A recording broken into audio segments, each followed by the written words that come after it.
তোমাদের সবাইকে স্বাগতম জানাচ্ছি। আজকে আবারও 20টা কারেন্ট অ্যাফেয়ার্সের গুরুত্বপূর্ণ জিকে নিয়ে তোমাদের সামনে চলে আসলাম।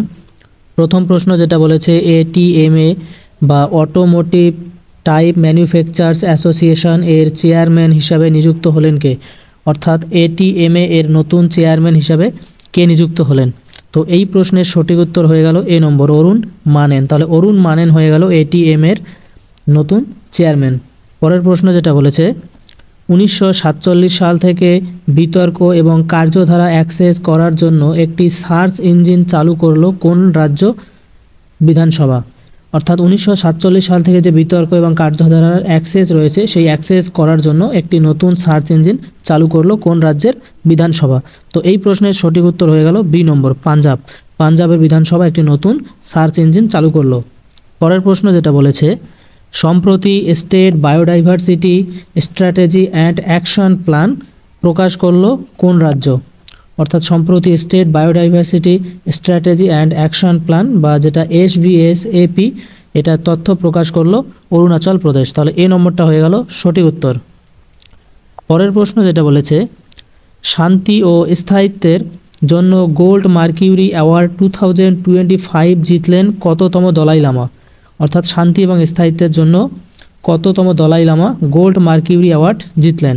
তো এই প্রশ্নের সঠিক উত্তর হয়ে গেল সি নম্বর, 14তম দলাই লামা।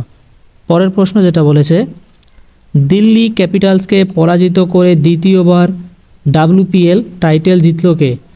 অর্থাৎ ওমেন্স প্রিমিয়ার লিগ এর দ্বিতীয়বার টাইটেল জিতল মুম্বাই ইন্ডিয়ান্স এবং এটা দিল্লি ক্যাপিটালসকে পরাজিত করে। তাহলে এ নম্বরটা হয়ে গেল সঠিক উত্তর। পরের প্রশ্ন যেটা বলেছে, সারথি অ্যান্ড প্রভা উদ্যোগের জন্য ডিজিটাল ট্রান্সফরমেশন অ্যাওয়ার্ড 2025 জিতল কে? সারথি এবং প্রভা উদ্যোগের জন্য ডিজিটাল ট্রান্সফরমেশন অ্যাওয়ার্ড 2025 জিতল RBI বা রিজার্ভ ব্যাঙ্ক অফ ইন্ডিয়া। পরের প্রশ্ন যেটা বলেছে, টাটা কমিউনিকেশনস এর চেয়ারম্যান হিসাবে নিযুক্ত হলেন কে? অর্থাৎ নতুন করে টাটা কমিউনিকেশনের চেয়ারম্যান হিসাবে কে নিযুক্ত হলেন? তো এই প্রশ্নের সঠিক উত্তর হয়ে যাচ্ছে ডি নম্বর, N গণপতি সুব্রমণিয়াম।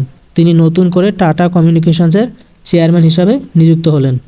পরের প্রশ্ন যেটা বলেছে, সম্প্রতি প্রয়াত সৈয়দ আবিদ আলী কোন দেশের ক্রিকেটার ছিলেন? অর্থাৎ সম্প্রতি সৈয়দ আবিদ আলী যিনি মারা গেলেন তিনি কোন দেশের ক্রিকেটার ছিলেন? তো এই প্রশ্নের সঠিক উত্তর হয়ে যাচ্ছে এ নম্বর, তিনি ছিলেন ভারতের ক্রিকেটার। পরের প্রশ্ন যেটা বলেছে, কোথায় ফিট ইন্ডিয়া কার্নিভ্যাল এর উদ্বোধন করলেন কেন্দ্রীয় মন্ত্রী মনসুখ মান্দাভিয়া? অর্থাৎ ফিট ইন্ডিয়া কার্নিভ্যাল এর উদ্বোধন করলেন কেন্দ্রীয় মন্ত্রী মনসুখ মান্দাভিয়া এবং এটা কোন জায়গায়? তো এই প্রশ্নের সঠিক উত্তর হয়ে যাচ্ছে ডি নম্বর, নিউ দিল্লিতে। পরের প্রশ্নটা যেটা বলেছে, সমস্ত পৌর কর্পোরেশনকে সৌর শহরে রূপান্তরিত করবে কোন রাজ্য?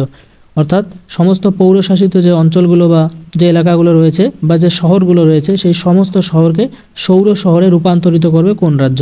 তো এই প্রশ্নের সঠিক উত্তর হয়ে গেল বি নম্বর, উত্তরপ্রদেশ। পরের প্রশ্ন যেটা বলেছে, কোথায় অনুষ্ঠিত 353 governing body meeting of the international labour অর্গানাইজেশনতে অংশগ্রহণ করলো ভারত? অর্থাৎ 353তম যে governing body meeting of the international labour organisation এটা অনুষ্ঠিত হলো এবং ভারত অংশগ্রহণ করলো, এটা কোথায় অনুষ্ঠিত হলো? তো এই প্রশ্নের সঠিক উত্তর হয়ে গেল বি নম্বর, জেনেভা শহরে। পরের প্রশ্ন যেটা বলেছে, কৃষি বিষয়ক প্রথম যৌথ কর্মী গোষ্ঠী সভা অনুষ্ঠিত হলো কোন কোন দেশের মধ্যে? অর্থাৎ কৃষি বিষয়ক প্রথম যৌথ কর্মী গোষ্ঠী সভা অনুষ্ঠিত হলো ভারত ও চিলি এই দুই দেশের মধ্যে। তাহলে সি নম্বরটা হয়ে গেল সঠিক উত্তর। পরের প্রশ্ন যেটা বলেছে, সম্প্রতি কোন দেশের সর্বোচ্চ জাতীয় সম্মানে ভূষিত হলেন প্রধানমন্ত্রী নরেন্দ্র মোদী? অর্থাৎ সম্প্রতি কোন দেশের সর্বোচ্চ জাতীয় সম্মানে ভূষিত হলেন আমাদের দেশের প্রধানমন্ত্রী নরেন্দ্র মোদী? তো এই প্রশ্নের সঠিক উত্তর হয়ে গেল ডি নম্বর, মরিশাসের।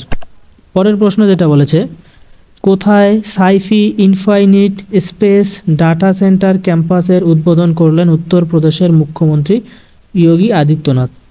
অর্থাৎ sci-fi infinite spaces data centre ক্যাম্পাসের উদ্বোধন করলেন যোগী আদিত্যনাথ এবং এটি হলো নয়ডা শহরে। তাহলে সি নম্বরটা হয়ে গেল সঠিক উত্তর। পরের প্রশ্ন যেটা বলেছে, কোন IPL টিমের সহ অধিনায়ক হিসাবে নিযুক্ত হলেন ফ্যাফ ডু প্লিসিস? ফ্যাফ ডু প্লিসিস কোন IPL টিমের সহ অধিনায়ক হিসাবে নিযুক্ত হলেন? এই প্রশ্নের সঠিক উত্তর হয়ে গেল এ নম্বর, দিল্লি ক্যাপিটালসের। পরের প্রশ্ন যেটা বলেছে 5G ইনোভেশন হ্যাকাথন 2025 চালু করলো কোন বিভাগ?